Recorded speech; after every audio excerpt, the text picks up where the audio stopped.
Nicolas Poincaré, vous dressez aujourd'hui le portrait de Nafissatou Diallo, la femme de ménage du Sofitel de New York. Elle avait porté plainte pour viol contre DSK et elle donne ce matin une longue interview à Paris Match. Et c'est sa première interview depuis l'affaire du Sofitel il y a un petit peu plus de 9 ans. Elle s'est confiée à Olivier O'Mahony, le correspondant de Match aux États-Unis, parce que, dit-elle, elle veut que l'on sache qui elle est. Alors qui est-elle ? Eh bien, celle qui apparaît sur les photos comme une grande femme élégante qui a aujourd'hui 42 ans. Elle raconte surtout sa petite enfance de petite africaine, la fille d'un imam, dans un village de Guinée, qui a été élevée avec 7 frères et sœurs dans une maison d'une seule pièce, sans eau ni électricité. Elle est totalement illettrée à l'époque, elle n'est jamais allée à l'école. Elle est excisée à 7 ans, elle est mariée de force à 14 ans.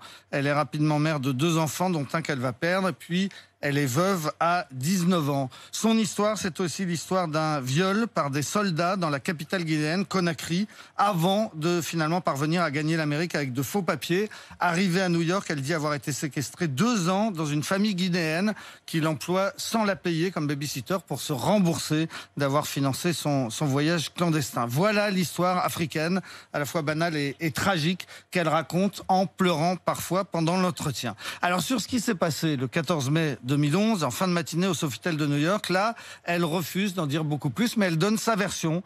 Elle dit qu'elle est rentrée dans la suite 2806 parce qu'on lui avait dit qu'elle était vide, qu'elle est tombée sur un homme nu qui sortait de la chambre, qu'elle a dit « Oh mon Dieu, désolé », qu'elle a voulu sortir. Puis elle dit, et c'est à ce moment-là, tout est arrivé.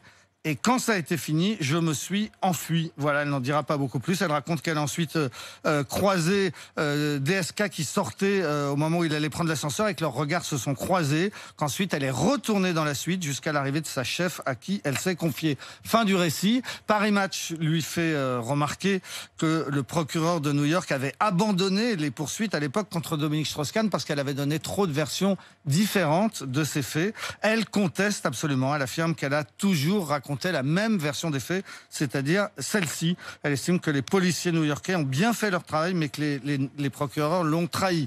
Enfin, dernière question, qu'est-elle devenue depuis 9 ans ? Eh bien là encore, elle ne veut pas s'étendre beaucoup. Elle dit juste qu'à un moment, elle a tenu un restaurant, mais que l'établissement a fini par être incendié. Aujourd'hui, elle ne dit pas comment elle vit. On sait simplement qu'elle est restée à New York. Et à Brooklyn, d'ailleurs, où elle a donné l'interview, au même endroit où elle avait donné ses premières interviews, il y a donc 9 ans, au moment de l'affaire. Merci beaucoup, Nicolas.